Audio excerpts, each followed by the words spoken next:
daily life Yeah. as a parent you wanted to talk about. Do you want to just give her a flavour for what that's like? Okay, well, I'm here because I was diagnosed Just hold the mic up a with tiny bit. epilepsy when I was 7. I had my last seizure in 1998, and I had my little girl, Kaylee, in 2007.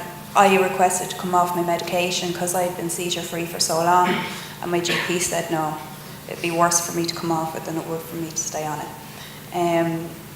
As a result, I've had Kaylee, and she has a range of difficulties. So I'm just going to read what I have written here, because we all know and expect that life as a parent can be challenging at times.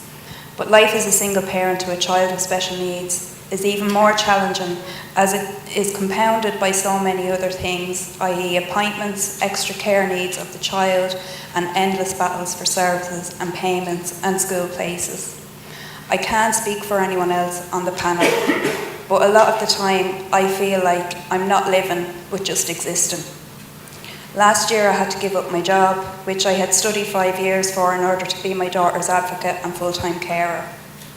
My daily life with my daughter consists of the following: preparing meds morning, midday and evening, cooking separate meals for both of us due to her sensory issues with food, sitting with my daughter until all her homework is completed. She struggles with homework and writing, so we have to incorporate some occupational therapy work at this time.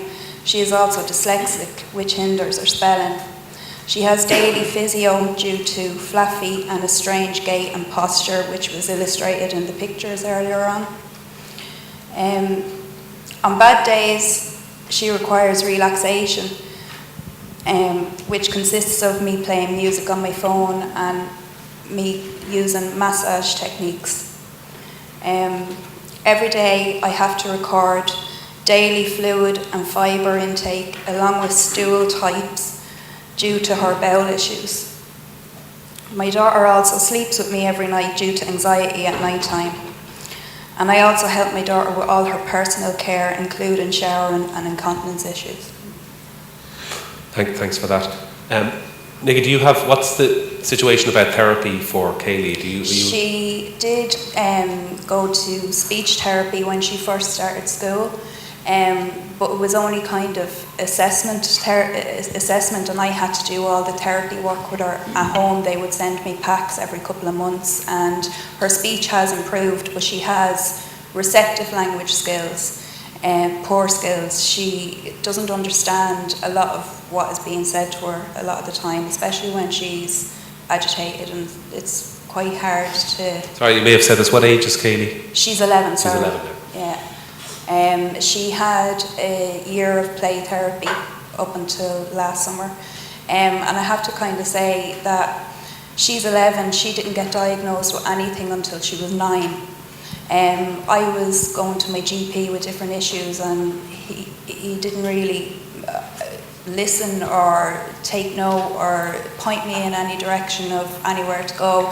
Kaylee was verbalising that she wanted to die from the time she was 8, and she was self-harming by biting herself, and she was on a psychological waiting list for 2 years at this point, and I was ringing them every week crying, what am I going to do? My child wants to die.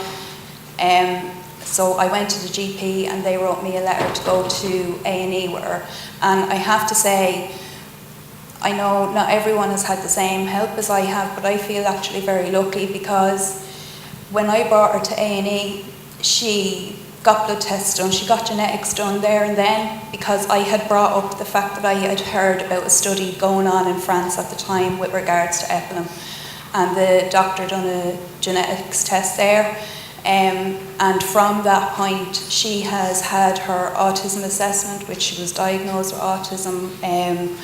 She has poor bowel problems, and they're being investigated. She's on meds for that.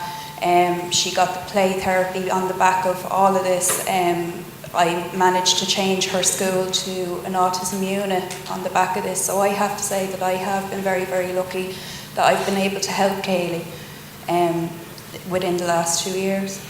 Yeah, that sounds good. But I mean, again, It's a pity she had to access those through the emergency services. Yeah.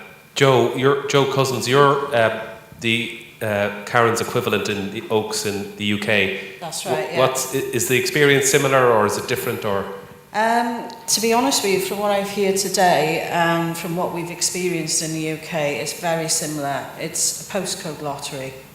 And I think as parents, as families, as children, I think what we really want from people is honesty, truth. You know, there needs to be some robust work done internationally. UK, we're currently having a review, but I can't stress enough, you need the truth in Ireland. Yeah. You need a judge-led inquiry to get to the root, to get to the bottom of what's been going on all these years.